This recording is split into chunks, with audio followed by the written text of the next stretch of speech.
బెండి 20, 30. ఇది బెండకాయలోని ఒక రకం అనుకుంటున్నారా? కాదండి బాబు. 2030 సంవత్సరం నాటికి పెళ్లి కాని ముదురు బెండీల గురించి నేను చెబుతుంది. చాలామంది ఉగాది పంచాంగం రాగానే ఆ సంవత్సరంలో జరిగే శుభాలు అశుభాలు ముందస్తుగా తెలుసుకోవడం లేదా? అలాగే ఇదిను. 31/12/2030న నాయుడు గారి భార్య ప్రథమ దశవార్షిక తిథి.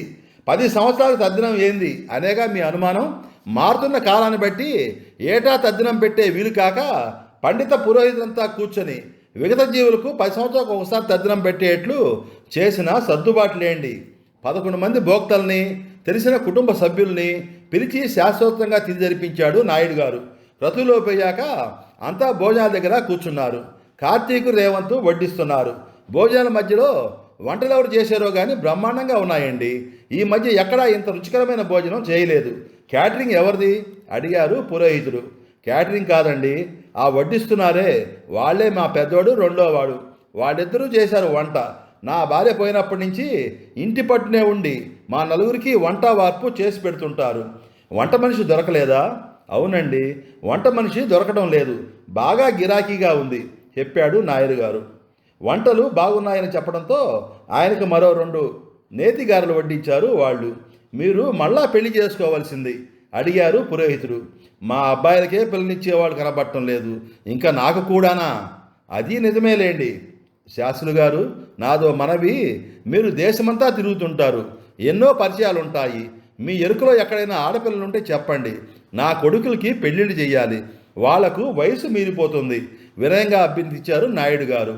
అదేదో గొంతుకమ్మ కోరికైనట్టు తెల్లబోయి చూసిన పురోహితుడు, అది మాత్రం అడక్కండి, అయినా ఎంతమంది కొడుకున్నారేమిటి అన్నాడు. ఎంతోమంది ఎక్కడండి, మొత్తం 3. ఆ వంట చేసిన వాడు పెద్దోడు కార్తీక్, ఎంఏ, 40 సంవత్సరాలు. ఇదిగో ఇప్పుడు మీకు వడ్డించాడే రెండోవాడు రేవంత్, 38 సంవత్సరాలు.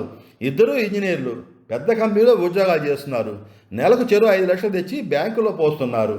మూడోవాడు కిరణ్, 36 సంవత్సరాలు, అమెరికాలో డాక్టర్.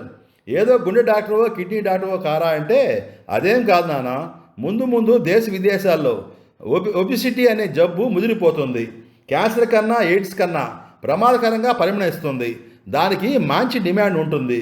ఎంతో ముందు చూపుతో చెబుతున్నాను అని చెప్పి స్థూలకాయం మీద స్పెషలైజేషన్ చేశాడు. వెంటనే వాడికి అమెరికాలో ఉద్యోగం వచ్చింది చెప్పాడు నాయుడు గారు. అంతా బాగానే ఉందండి. పిల్లలు సినిమా హీరోల్లా ఉన్నారు, మంచి సంపాదనా పరులు కూడా. అయితేనే కోట్లు కుమ్మరించిన ఎక్కడ ఆడపిల్లలు దొరకటం లేదు. హీనత్వం ఒక ఆడపిల్ల రేటు ₹1,00,00,000 పలుకుతుంది ఈరోజు.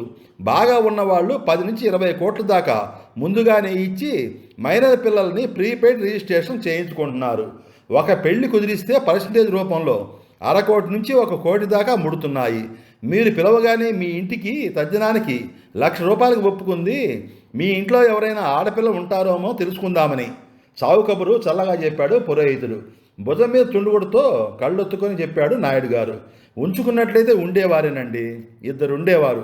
కార్తీకు, రేవంత్కు మధ్య ఒక పాప, రేవంత్కు కిరణ్కు మధ్య మరో పాప. ఆడదై పుట్టిన మా ఆవిడకి ఆడపిల్లలంటే అసహ్యం.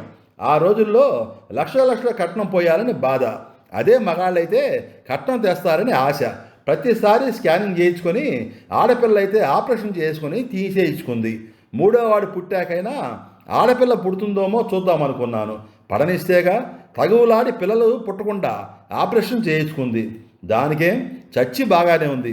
మేమే ఆడతోడు లేక బతకలేక చూస్తున్నాం. అవునండి, ఆడవాళ్లకు ఆడవాళ్లే శత్రువు అంటారు. ఇదే మిమ్మల్ని చూస్తుంటే ఎంతో బాధ కలుగుతుంది. ఏ ఇంట్లో చూసినా ఒకరిద్దరి కంటే ఎక్కువ మగపిల్లలు లేరు. ఆ రోజుల్లో మీరు ఫ్యామిలీ ప్లానింగ్ అప్లై చేసినట్టు లేదులా ఉంది. ఇప్పుడు చూశారా ఎంత గడ్డు పరిస్థితో? ఏ తండ్రికి ఇటువంటి బాధ రాకూడదండి బుజ్జగింపుగా అన్నాడు పురోహితుడు.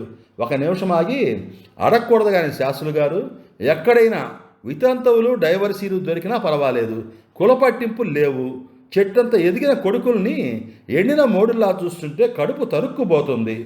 ఇంకా ఎక్కడున్నారండి మీరు? కులపట్టింపులు ఎప్పుడో పోయాయి. వితంతువులు అంటారా? 40 సంవత్సరాలు వచ్చేదాకా మాటే లేదు. ఎన్నిసార్లైనా చేసుకునే మగవాళ్ళు క్యూలో ఉన్నారు. ఆమెకున్న పిల్లల బాధ్యతను కూడా వాళ్ళే చూసుకుంటామంటున్నారు. డైవర్సీలు అనేదే లేదు. ఇంకొకరు చూసుకున్నాకే బ్రేకప్ చెబుతున్నారు. వీడి రూట్ క్లియర్ కోసము డైవర్సిటీకి అప్లై చేద్దామన్నా ఎక్కడున్నారో వాళ్ళ అడ్రస్ కూడా దొరకకుండా వెళ్ళిపోతున్నారు. కేసులు లేక లాయర్లు కూడా బోర్డులు తిప్పేసుకున్నారు. క్షమించండి శాస్త్రులు గారు, పరిస్థితి అంత కటుగా ఉందని అర్థం చేసుకోండి. ఇట్లా అడుగుతున్నానని అనుకోకండి. కనీసం ముగ్గురులో ఒకరికైనా ఏ కుంటితో గుడితో దొరికినా చాలు. ఈ మాట బయటికి రానియకండి. వికలాంగుల సంస్థల వారు ఇంటి ముందు డేరాలేస్తారు. ఎంతో దయనీయంగా అడిగారు నాయుడు గారు. మీ బాధ నాకు అర్థమైందండి. వికలాంగులు కాదు కదా, కనీసం వెలయాళ్ళు కూడా కరువయ్యారు. మీకు తెలియదేమో, ఇప్పుడు వేశ్యాగృహాలు కూడా మాయమైపోయాయి. ఏదో ఒకటి లెమ్మని దొరికిన వాళ్ళు దొరికినట్టు కొనుక్కుపోయారు. ఇక వికలాంగులు అంటారా, నూటికో కోటికో ఒకడో అరా ఉన్నా వాళ్ళ బంధువులను ముడిపెట్టుకుంటున్నారు. అయినా నా ప్రయత్నం నేను చేస్తాను, ఆపై మీ అదృష్టం, వివరంగా చెప్పాడు పురోహితుడు. అలాగా, మీరు మాత్రం ఏం చేస్తారులేండి, కాలం కలిసి రావాలి కానీ వీళ్ళ బతుకులు ఇలా బ్రహ్మచర్యంతో కాలిపోవలసిందే, నిట్టూర్చాడు నాయుడు గారు. భోజనాలు అయ్యాక భోక్తలను పురోహితుడిని పంపించి నాయుడు గారు ఏసీ గదిలో దిగులుగా పడుకున్నారు. అంతలో కార్తీక్ పరిగెత్తుకుంటూ వచ్చి, నాన్న, తమ్ముడు అమెరికా నుండి ఈమెయిల్ పంపాడు అని చెప్పాడు.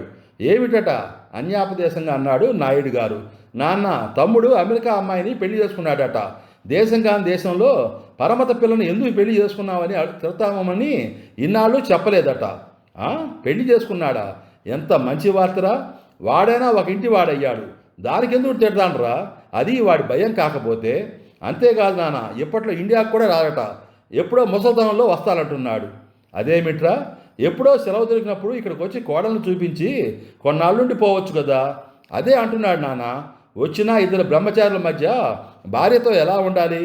అందరి సంపాదన సమంగా పంచుకోమంటున్నారు కాబట్టి తనొస్తే మీరెక్కడ ద్రౌపదీయం అంటారోమోనని భయపడి చచ్చిపోతున్నాడట. ఓరి బడవా, వాడిదంత ముంచూపు. ఏం చేస్తాంరా, వాడినైనా సుఖపడిపోనియండి. ఇక మీ జీవితాలు ఇంతే. నా బొందులో ప్రాణముండగా మీ పెళ్ళిళ్ళు చూడలేను. మిమ్మల్ని ఇలా చూస్తూ కుమిలి చావవలసిందే అంటూ తలగొట్టుకున్నాడు నాయుడు గారు. మిత్రులారా, మా బావగారు కీర్తిశేషులు అయినాల కనకరత్నాచారి గారు రచించిన రమ్యభారతి పత్రికలో ప్రచురించబడిన ఈ కథను మీకు చెప్పాను. నేను చెప్పే కథను మీకు నచ్చితే వెంటనే సబ్స్క్రైబ్ చేసుకోండి. యూట్యూబ్లో డిఎస్ రావు రీల్స్ అని టైప్ చేసి వచ్చిన వీడియోలన్నీ చూస్తారని ఆశిస్తాను. లైక్ చేయండి, మీ తోటి వారికి షేర్ చేయండి, మీ కామెంట్ను మాకు తెలియజేయండి. మీ దాల శ్రీనివాసరావు, ఒంగోలు ఆర్టీసీ కంట్రోలర్.